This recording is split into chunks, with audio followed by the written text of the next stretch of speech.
સરકારજી કેમ છો બધા મિત્રો? મજામાં જ છો? મારા બ્લોગ જો થાય બધા મિત્રો મજામાં જ. આજ સવારમાં બ્લોગ ચાલુ કરતી તો હવે જો આપણે માંડવીનું વાવેતર કરી છે.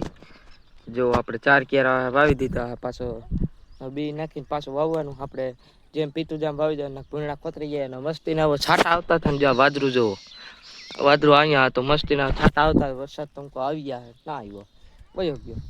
મસ્તીના ઓળણી ચાલુ કરી તો પણ બતાડી તો કન્ટિન્યુ બ્લોકમાં બના રહેજો. તો ફાઇનલ મિત્રો આપણે ચડી ગયા છે ઓળણીમાં. તો જોઈ મસ્તીને બિયારણ છે પાછળ પારો આપણે હમારીયાનો જુગાડ કરીને મસ્તીને કર્યું છે. તો કન્ટિન્યુ બ્લોકમાં બના મિત્રો થઈ ગયો છે બીજો દિવસ અને કાલે માંડવી વાવી હતી. આજે નથી વાવી, આજે પાતા હતા એટલે એટલા માટે કાલે બપોર લગે વાવી એટલા માટે. અને બ્લોગને એડ કરવાનું ભૂલાઈ ગયું હતું કારણ કે આપણે યાદ જ નથી બ્લોગ બનાવી છે.